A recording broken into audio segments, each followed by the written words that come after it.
Inilah Y2K bagi orang Yahudi. Di mana mereka akan mendirikan singgasana Tuhan mereka? Di mana lagi kalau bukan di Palestina, di Yerusalem. Kenapa harus Palestina? Karena Palestina adalah pusat jantung dunia. Jantung dunia itu Palestina. Karena Palestina menghubungkan 3 benua, Afrika, Eropa, dan Asia. Siapa yang menguasai Palestina? Dia menguasai dunia. Dan tidak ada artinya Palestina without Yerusalem, tanpa Yerusalem. Dan tidak ada artinya Yerusalem tanpa sinagog Yahudi. Di mana sinagog Yahudi ingin mereka bangun? Di atas Masjidil Aqsa, kiblat kita yang pertama.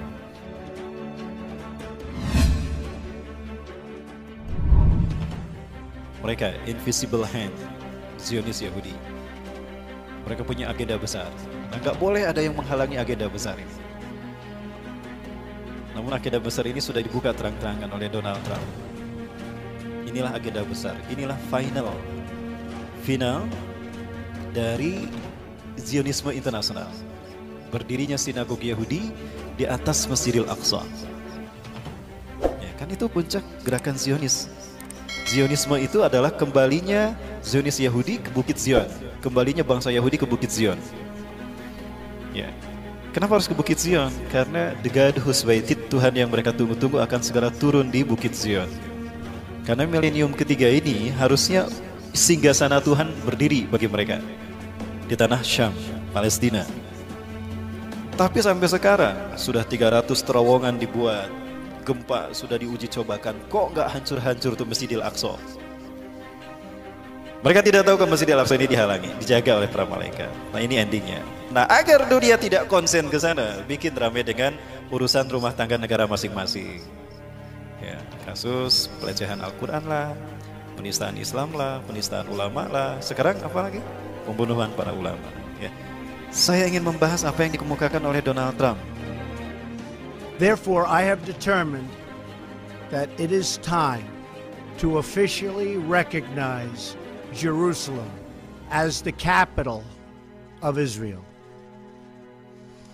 While previous presidents have made this a major campaign promise, they failed to deliver. Today, I am delivering. I've judged this course of action to be in the best interests of the United States of America and the pursuit of peace between Israel and the Palestinians.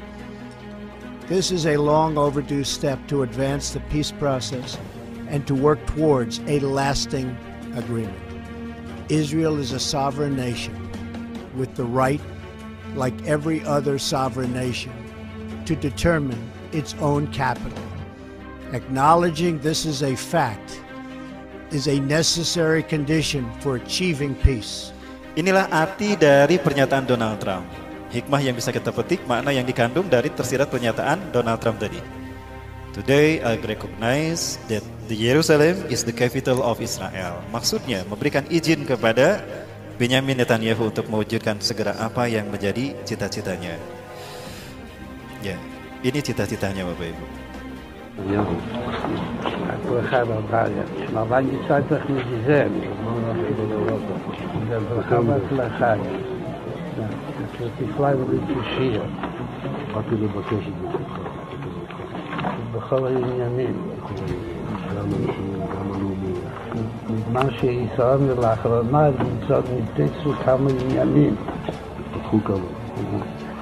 מה שרואה עוד, וגם משהו שעדיין משאיר ליבו. אז הייתה משהו עם מה ידיעתו. ועושים.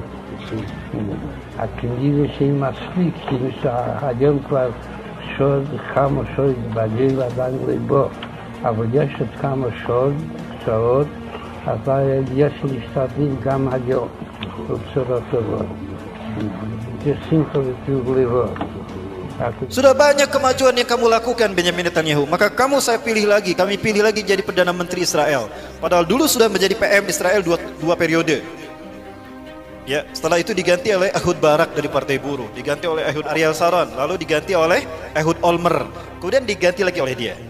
Di antara Perdana Menteri Israel yang progresnya bagus untuk mendirikan singgasana Yahudi, singgasana Tuhan ini Benyamin Netanyahu. Dia bertemu dengan pimpinan Rabi Yahudi Zionis Ashkenazim. Dia berkata banyak kemajuan yang sudah kau raih, tapi ada satu ya yang belum berubah. Mesias belum juga datang. Ya, kenapa? Itu kan kata-katanya. משהו לא יעוד, וגם משהו שעדיין משיח ליבו. אז הייתה משהו ממה ידיעתו. ועושים. Bapak Ibu yang dirahmati Allah, Zionis Yahudi punya ambisi untuk menguasai dunia. Ini sering saya sampaikan, The Jericho Project, program yang pernah ternyata diakui oleh seorang misionaris di Indonesia. Saat itu dia terang-terangan. Setelah masuk Islam, kita tablik akbir bersama di Sumedang. Beliau menyampaikan, Ustadz, apa yang Ustadz sampaikan betul. Itu rahasia kami sebetulnya. Saya dapatkan ini dari buku-buku Yahudi, diantaranya Desain Yahudi atau Kehendak Tuhan, Max E. Diamond. Max E. Diamond, itu orang luar negeri, tapi dia benci kepada gerakan Zionis Yahudi. Dia membongkar Zionis Yahudi gerakan seperti apa. Di antaranya dibahas masalah ini. Masehi tidak lebih dari 3.000 tahun. 3.000 tahun ini mereka bagi menjadi 3 milenium, 1 milenium, artinya 1.000 tahun.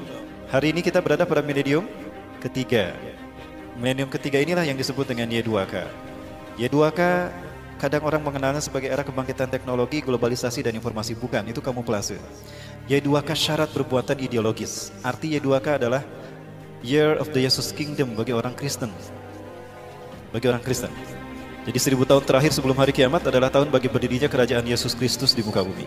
Maka singgasana Yesus harus sudah ada sebelum tahun 2000 Masehi. Faktanya, Yahudi pun tidak bisa membuat ini. Ya. Bagi orang Yahudi sama. Ya. Dengan pemerintahan pusatnya, agenda-agenda negara di dunia harus sesuai dengan agenda Yahudi. Jika berseberangan, habislah nanti. Indonesia, shadow government-nya juga. Inilah Y2K bagi orang Yahudi. Di mana mereka akan mendirikan singgasana Tuhan mereka? Di mana lagi kalau bukan di Palestina, di Yerusalem.